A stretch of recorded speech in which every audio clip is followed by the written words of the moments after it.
ഭക്ഷണപ്രിയരെ മാടി വിളിക്കുകയാണ് കോഴിക്കോട് ബീച്ച്. 18 സംസ്ഥാനങ്ങളിൽ നിന്നുള്ള 300 വിഭവങ്ങൾ ബീച്ചിലെത്തിയാൽ രുചിക്കാം.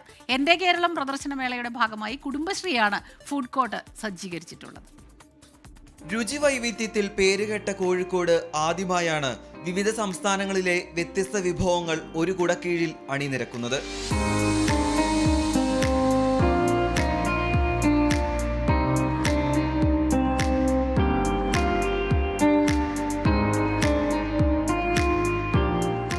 പഴയ ചായക്കടയുടെ സ്മരണ പുതുക്കി 50 സ്റ്റാളുകൾ. തെലങ്കാനയുടെ ഹൈദരാബാദി ദം ബിരിയാണി, ഉത്തർപ്രദേശിന്റെ മിറഡാഡാബി ചിക്കൻ ബിരിയാണി, ആന്ധ്രാപ്രദേശിന്റെ ചിക്കൻ മത്ക ബിരിയാണി, തമിഴ്നാടിന്റെ 8 തരം ദോശകൾ, രാജസ്ഥാന്റെ രാജ് കച്ചോരിയും ദട്ടൂർ പാവ് ഭാജിയും വരെ കിട്ടും. തീർന്നില്ല. ലക്ഷദ്വീപിന്റെ കിലാഞ്ചിയും പാലും അട്ടപ്പാടിയിലെ വനസുന്ദരിയും നാവിൽ രുചിയുടെ കപ്പലോടിക്കും. വളരെ അനുകൂലമായിട്ടുള്ള പ്രതികരണമാണ്.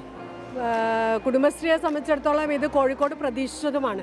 കാരണം ഭക്ഷണത്തിന് ഒരുപാട് പ്രാധാന്യം കൊടുക്കുന്ന, രുചികൾക്ക് ഒരുപാട് പ്രാധാന്യം കൊടുക്കുന്ന കോഴിക്കോട്ടുകാർ തീർച്ചയായിട്ടും ഫുഡ് കോർട്ടിനോട് വളരെ അനുകൂലമായിട്ടുള്ള രീതിയിലാണ് പ്രതികരിക്കുന്നത്.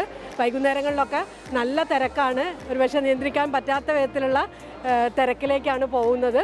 കറുമുറെ കഴിച്ചു വയറു നിറയ്ക്കാൻ ഭക്ഷണപ്രിയരുടെ തിരക്കാണ് കുടുംബശ്രീയുടെ ഫുഡ് കോർട്ടിൽ. സൂപ്പറാണ്, കുറേ വെറൈറ്റി സംഭവങ്ങളൊക്കെ ഉണ്ട്. അത് സിക്കിമിൻ്റെതാണ് കഴിക്കുന്നത്. അപ്പോൾ ആദ്യമായിട്ട് നമ്മളൊന്ന് കഴിച്ചു നോക്കുകയാണ്. അപ്പോൾ കുഴപ്പമില്ല, ടേസ്റ്റ് ഉണ്ട്, നന്നായിട്ടുണ്ട്, കൊള്ളാം. വെറൈറ്റി വാങ്ങിയത് അതുകൊണ്ടാണ്.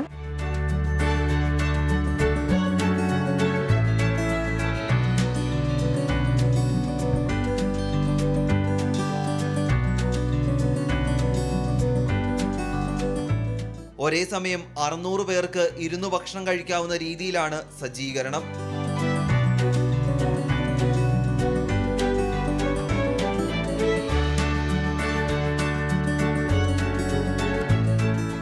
കോഴിക്കോടിന്റെ ഖൽബിൽ രുചിയുടെ പറുദീസ തീർക്കുകയാണ് ഈ കാണുന്ന വിഭവങ്ങളൊക്കെ. കടൽക്കാറ്റ് കൊണ്ടുകൊണ്ട് രുചി ആസ്വദിക്കണമെങ്കിൽ നേരെ ബീച്ചിലേക്ക് പോന്നോളൂ. ഷിജു ചവറയ്ക്കൊപ്പം രാഹുൽ സുരേഷ്, 24 കോഴിക്കോട്.